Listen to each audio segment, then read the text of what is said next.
l'enregistrement. Je vous avais demandé donc de faire ce petit exercice. Il s'agissait de représenter d'une couleur toutes les forces qui agissaient sur l'homme qui pousse, et puis d'une autre couleur toutes les forces qui s'exercent sur le bloc. L'idée étant à la fin de voir quelles sont les conditions en termes de force pour que cette personne qui pousse arrive effectivement à faire bouger ce bloc. Alors, premier transparent, c'est celui avec les forces qui s'exercent sur la personne. Alors, ce transparent, vous voyez qu'en fait, la personne, elle subit 4 forces. Alors, je m'explique. La première force, je vais utiliser autre chose que du rouge et autre chose que du bleu, donc je vais utiliser du vert, en fait. Ouais. Comme ça, vous verrez bien. Alors, évidemment, cette personne étant à la surface de la Terre, elle va subir une force de pesanteur, un poids. Comme c'est l'homme, j'ai mis un indice H, donc le poids de l'homme ici, qui la tire verticalement vers le bas.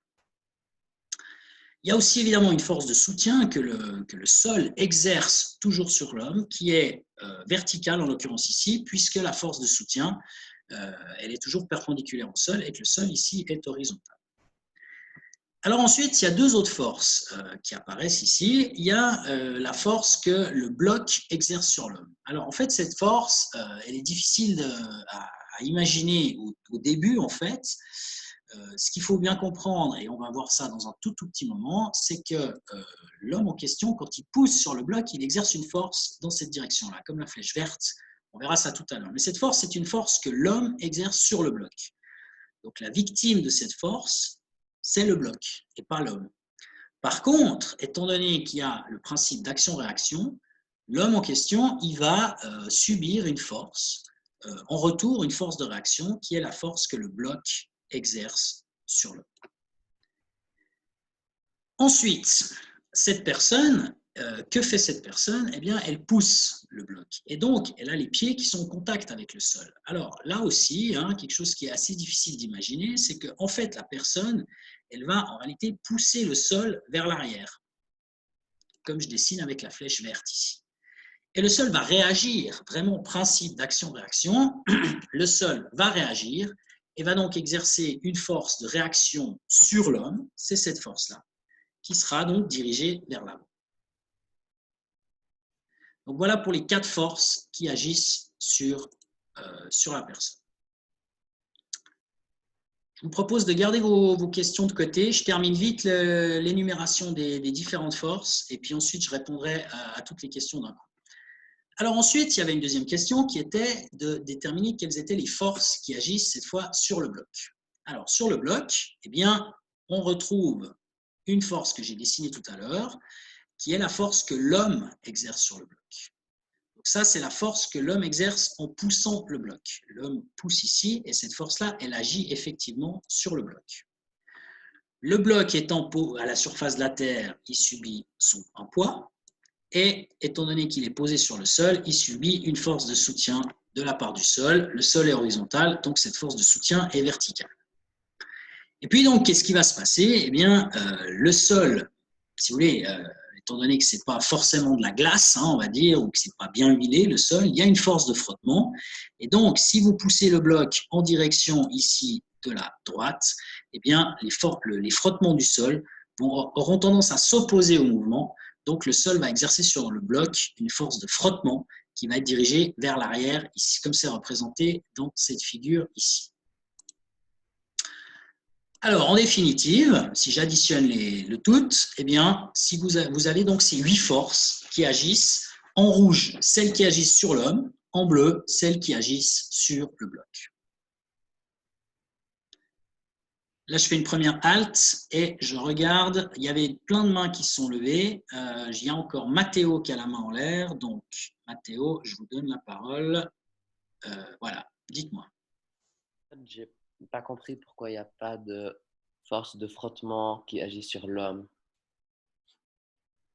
Elle y est, c'est la force que le sol exerce sur l'homme. C'est-à-dire que l'homme, en fait, qu'est-ce qu'il fait? Vous, si vous marchez, vous exercez une force vers l'arrière. Oui.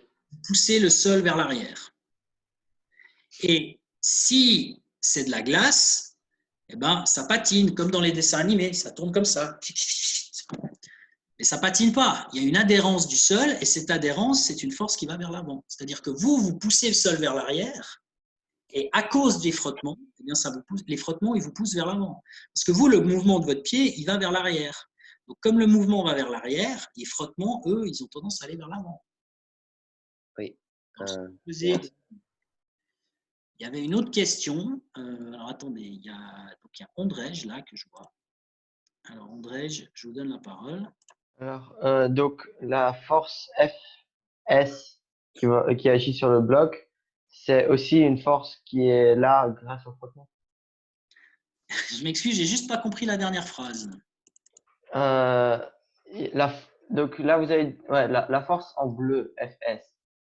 Ouais. Vous avez, Celle-là, là, ouais, c'est aussi une force qui est là grâce au frottement.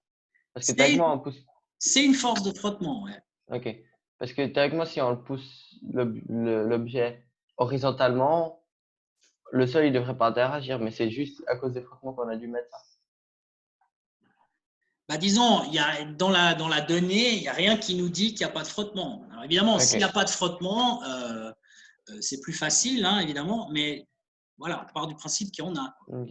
Et donc, ces frottements, bon, ça, vous le savez peut-être pas, mais je pense quand même que vous avez une petite notion de tout ça. Si vous poussez le bloc dans cette direction-là, le sol va s'opposer, hein, c'est pour ça que ça frotte, et donc il va exercer une force qui va dans le sens inverse du déplacement. Donc, si le bloc il a tendance à se déplacer vers la droite, alors la force de frottement que le sol exerce sur le bloc sera une force qui va aller vers la gauche.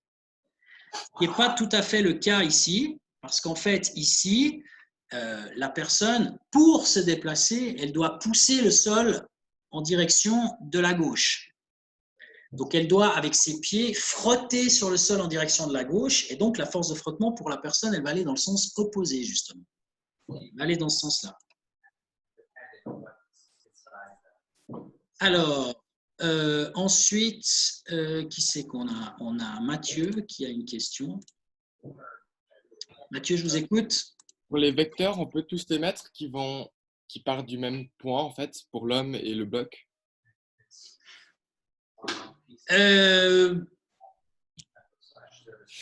suis pas sûr de bien comprendre votre question, en fait. J'ai tendance à répondre non, en fait. Hein. C'est-à-dire que, bon, la force de pesanteur, elle s'applique au centre de l'objet, que ce soit l'être humain ou le bloc. Après, les forces de contact, l'homme, quand il pousse le bloc, la force, elle s'applique exactement ici, là, à cet endroit-là. Donc, vous devez normalement la dessiner ici. Les forces de frottement au sol, elles s'appliquent sur toute la longueur du contact. Hein, donc, elles s'appliquent tout au long du sol. La coutume, c'est plutôt de la dessiner à une extrémité. Puis ça, c'est une histoire pratique, en fait. Hein. Si vous voulez la dessiner au milieu, vous pouvez, c'est pas faux. Mais c'est une histoire de pratique, c'est pour pas qu'il y ait des forces qui coupent ces vecteurs-là. Donc, c'est une question, en gros, d'esthétique. C'est pas très, très important. Donc, normalement, après, la force de soutien, effectivement, là où je l'ai dessinée, elle n'est pas tout à fait juste, parce que normalement, la force de soutien, c'est une force que le sol exerce sur l'objet. Donc, pour être tout à fait précis, il aurait fallu la dessiner comme ça. Mais vous voyez le problème, c'est qu'après, elle se confond avec le poids, et puis du coup, pour éviter ce genre de choses, je l'ai dessinée comme je l'ai fait. Ok.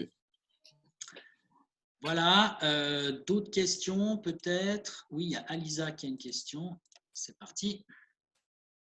Ça veut dire que la force de réaction du sol qui agit sur le bloc, on aurait très bien pu l'appeler la force de frottement.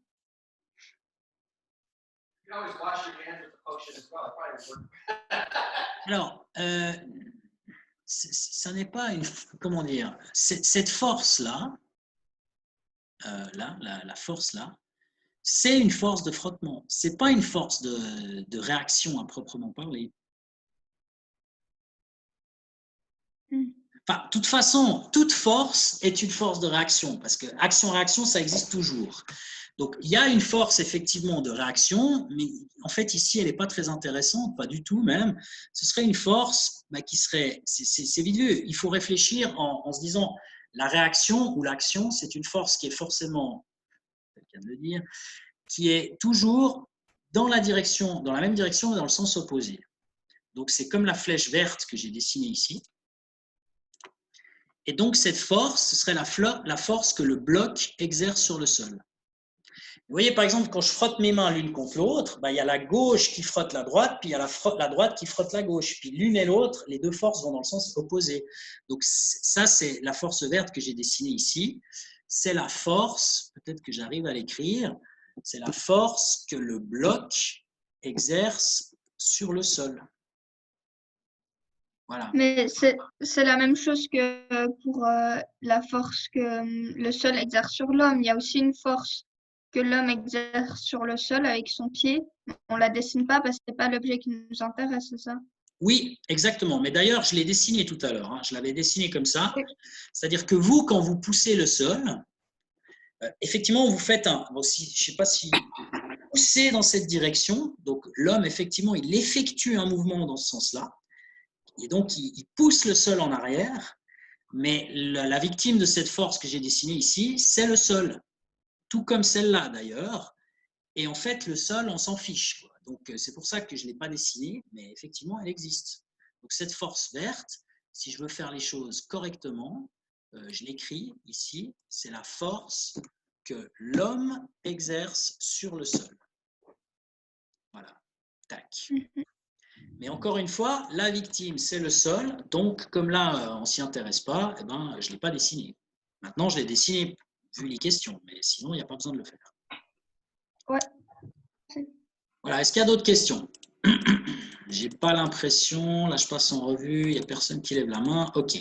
Alors donc, maintenant qu'on a identifié toutes ces forces, eh bien, je reviens au corrigé donc, des premières en discipline fondamentale. J'aimerais pouvoir y accéder, j'ai de la peine. Ah ouais, d'accord, ok. Alors, hop, voilà. Alors, ça c'est un résumé de ce que je viens de dire. L'homme subit 4 forces. Et puis, le bloc subit aussi 4 forces. Bon. Alors maintenant, qu'est-ce qu'on peut dire de ces forces? Là, ici. Alors, ce que je vais juste faire, c'est que je vais redessiner, je ne sais pas si c'est une très bonne idée, en fait, de dessiner. Non, ce n'est pas une très très bonne idée, parce qu'après, quand je vais bouger les choses, on ne verra plus rien du tout. Alors, la question est, quelle est la condition en termes de force pour que, effectivement, il arrive à bouger le bloc. Alors, imaginons donc, tout est immobile, hein, l'homme est immobile, il commence à pousser le bloc, au début, la vitesse est nulle, il n'y a pas de vitesse. S'il arrive à le faire bouger, ce bloc, le bloc il va donc prendre de la vitesse. Ça veut dire qu'il va accélérer. Alors, l'accélération du bloc, ça va être quelque chose d'horizontal, comme ça, s'il arrive à le faire bouger. Et puis l'homme aussi, hein, il va accélérer avec la même accélération, les deux vont bouger de manière globale en même temps. Alors, premièrement, là-dedans, on voit qu'il y a des forces qui n'auront aucun effet sur l'accélération. Par exemple, ces deux forces-là, le poids et la force de soutien, c'est pas terrible hein, ce que je viens de faire, je vais plutôt utiliser un rectangle, c'est quand même plus propre. Ces deux forces, soutien et poids, n'auront aucun effet sur le mouvement. Les deux forces, elles vont se compenser parmi. Donc déjà, les deux s'annulent, on peut écrire ça. La même chose pour le bloc. Les deux forces, poids et soutien, sont des forces qui n'auront aucun effet sur le mouvement, puisque tout est horizontal. Donc ces deux forces, elles vont se compenser. On pourra faire les calculs. Quand je ferai le développement avec tous les calculs, quand je vous l'enverrai, vous verrez. On peut démontrer ce genre de choses. Ça vient du fait que l'accélération est purement horizontale. Donc, du coup, les forces verticales, obligatoirement, elles se compensent parmi. Donc, on a ces deux choses. Ce qui veut dire que ces deux forces-là, elles n'ont plus d'intérêt et ces deux forces-là n'ont plus d'intérêt non plus. Alors maintenant, qu'est-ce qui reste comme force intéressante? Eh bien, si on regarde ce qui se passe sur l'homme, par exemple, eh bien, on se retrouve avec deux forces intéressantes. Pardon, je voulais la faire en rouge. Je vais utiliser du rouge. Il y a celle-là et il y a celle-là.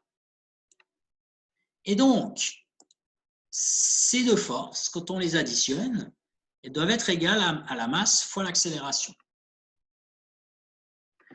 Et puis maintenant, si on fait le même genre de boulot de l'autre côté, c'est-à-dire sur le bloc, eh bien, lui, le bloc, il subit deux forces horizontales, celle-ci et la force de frottement.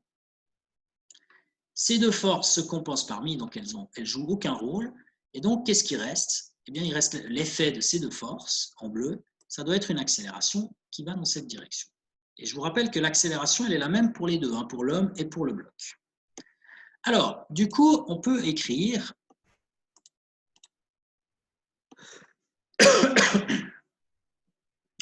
deux choses intéressantes.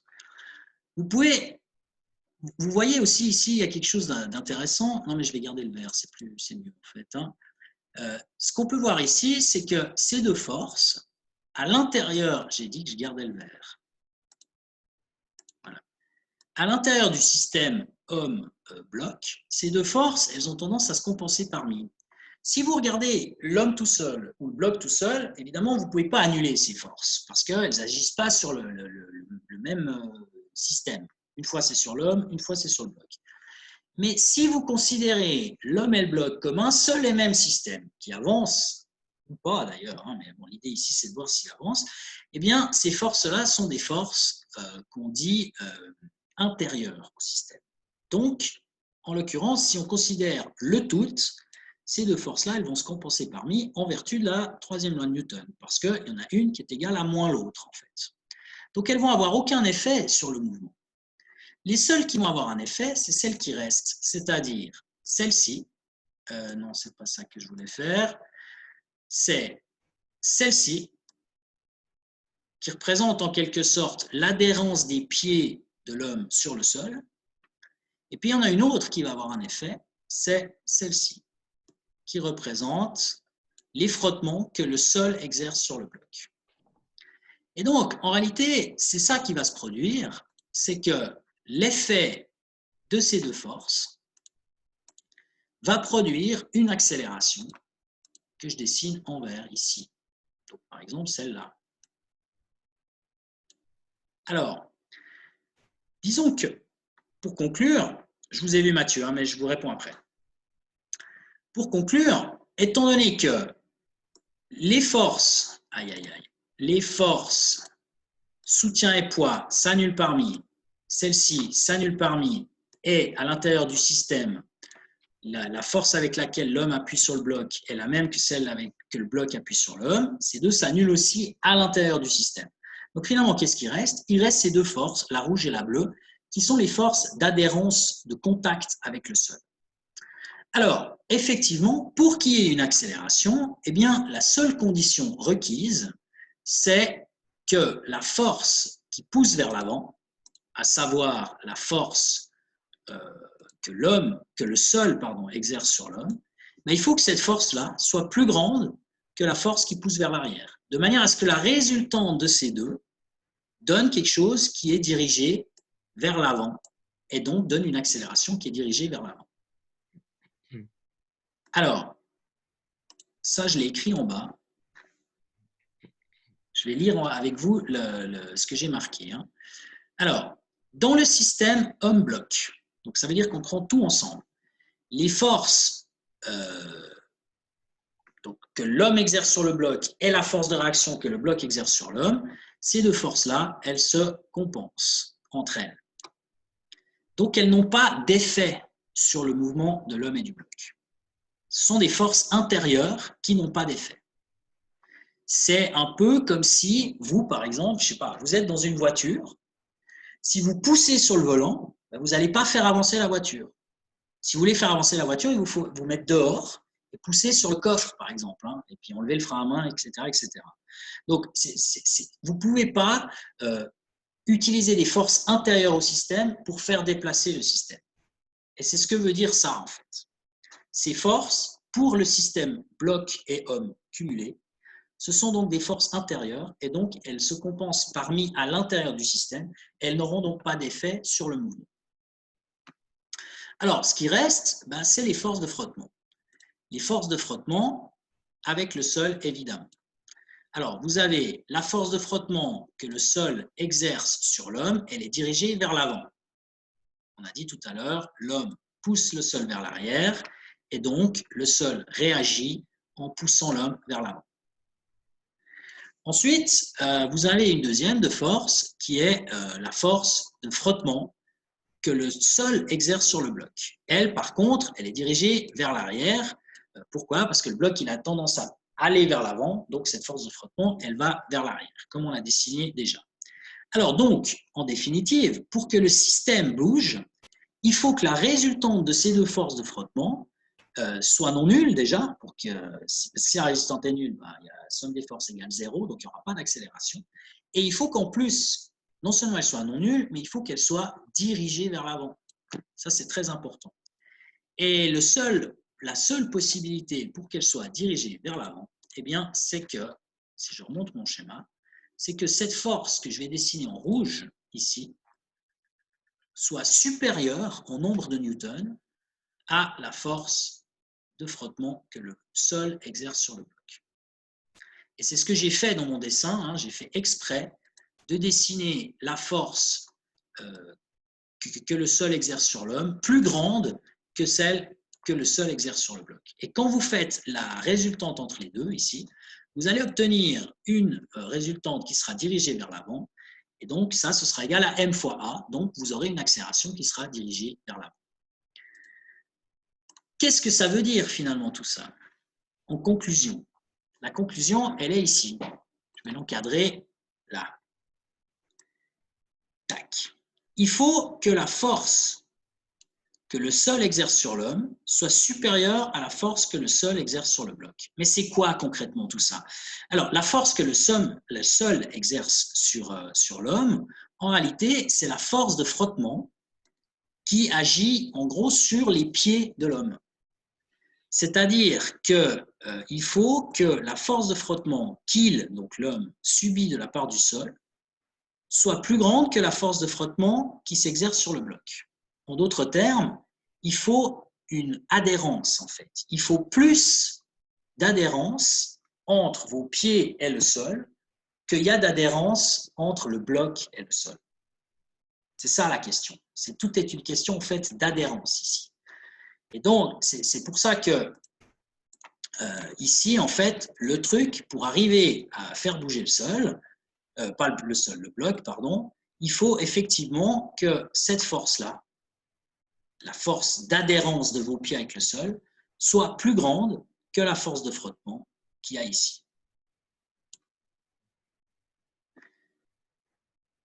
C'est pour ça que, par exemple, si on transpose ça au tir à la corde, admettons, hein, vous avez deux personnes qui tirent à la corde, eh bien, ce n'est pas forcément la personne qui a le plus de force qui va gagner, mais c'est surtout celle qui a la meilleure adhérence. C'est-à-dire que si, par exemple, moi, je fais du tir à la corde contre The Rock, par exemple, hein, tout le monde est d'accord, The Rock, il est plus costaud que moi, mais si moi, j'ai des chaussures à crampons et puis que The Rock, il est à pieds nus sur de la glace, ben, sans prétention, je suis quasi sûr que je vais le battre. Parce que justement, il aura très peu d'adhérence ici. Cette force-là sera très très petite pour lui.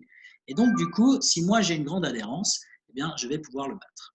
Donc, dans cette histoire, tout est une question d'adhérence et surtout pas une question de force avec laquelle on pousse sur le bloc. Parce que la force avec laquelle on pousse sur le bloc nous la renvoie. Exemple qui ressemble à ça encore, et après je réponds aux questions. Au lieu d'un bloc, vous prenez un caddie.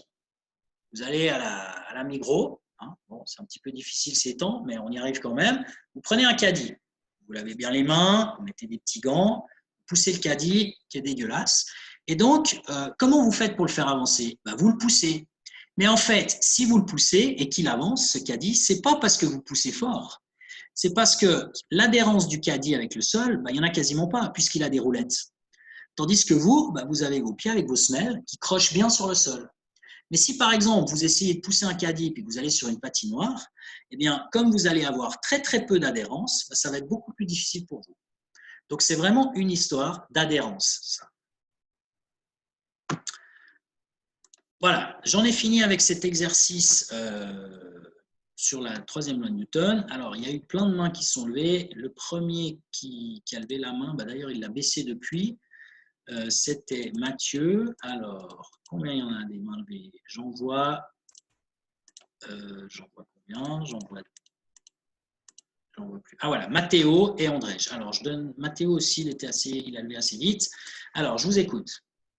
En fait, pour trouver que la force que le sol exerce sur l'homme doit être plus grande que la force que le sol exerce sur le bloc, on aurait pu utiliser la deuxième loi de Newton sur les deux objets. Oui, alors en fait, c'est pas on aurait pu, c'est on aurait dû, hein, exactement. Donc, si on veut faire les calculs précisément, comme je vous ai dit au début, hein, je les avais sur une feuille, mais j'arrive pas à mettre la main dessus, donc je vais refaire ça. Et puis, cette feuille, je vous l'enverrai je ferai une photo, puis, enfin, je fais un scan, et puis je vous enverrai le scan. Et là, il y a vraiment les calculs détaillés en appliquant la deuxième loi de Newton, d'abord sur le monsieur, et ensuite sur le bloc. Et puis ensuite, on relie les deux par le fait que, en réalité, ces deux forces sont les mêmes du point de vue de l'intensité. Donc, on arrive à relier les deux équations avec ces deux forces qui sont identiques, les accélérations qui sont identiques aussi. Et donc, on arrive à trouver une expression A égale quelque chose. Et dans ce quelque chose, on voit apparaître le fait que la même conclusion, c'est-à-dire que la force que le sol exerce sur l'homme doit être plus grande que la force que le sol exerce sur le bloc. Donc oui, c'est ce qu'il faut faire. Ok, merci. De rien. Alors, il y a encore une question d'Andrej. Oui, alors en fait j'en avais deux. Mais la première c'est, alors c'est logique que si on pousse pas assez fort le caddie ou le bloc, on va pas aller en arrière. En arrière. Si la force F sol sur l'homme est plus petite que la force S sur le bloc, ça va pas nous faire reculer. Non. Mais parce que ici la force elle sera plus petite, la force de frottement, je pense. Ouais, en fait, ça peut pas exister, ça.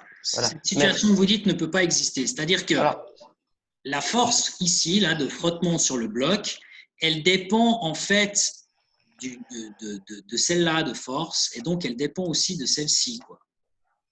Non, mais En fait, si le bloc si vous poussez pas assez fort, ce qui va se passer, c'est que la force qu'il y a ici au sol sur vous, elle va être égale à la force qu'il y a sur le bloc. Si vous ne poussez pas le bloc, il n'y a pas de force de frottement, il n'y a pas de raison qu'il y ait une force de frottement. Donc cette force de frottement, elle n'apparaît que parce qu'il y a cette force-là, et cette force-là, elle n'apparaît que parce qu'il y a cette force-là. Donc tant que vous ne poussez pas assez fort, si vous voulez, tant que vous ne poussez pas, il n'y a pas de force de frottement sur le bloc. Puis dès que vous commencez à pousser, il y a une force de frottement qui apparaît. Et l'idée, c'est justement de faire en sorte que votre adhérence au sol soit supérieure à celle-là. Si elle n'est pas supérieure, alors elle est égale, mais elle n'est pas plus petite. Mais c'est justement ça, ça me paraissait logique, intuitivement, mais dans les calculs, on voit pas le fait que ça peut pas être plus petit. Mais ça, c'est peut-être parce qu'on n'a pas fait avec des valeurs. Si on calcule, comme vous avez dit, le système du bloc et le système de l'homme, on le verrait, ça? Non, on le verrait. Enfin, en fait, si vous voulez, oui, on le verrait, et donc on le verra puisque je vais vous l'envoyer par mail. Mais la seule chose qu'on verra, c'est en gros, il y a deux solutions. C'est où l'accélération, elle est égale à 0, ou l'accélération, elle est plus grande que 0. C'est l'un ou l'autre, en partant du principe que c'est une accélération qui va dans ce sens-là, hein, bien sûr.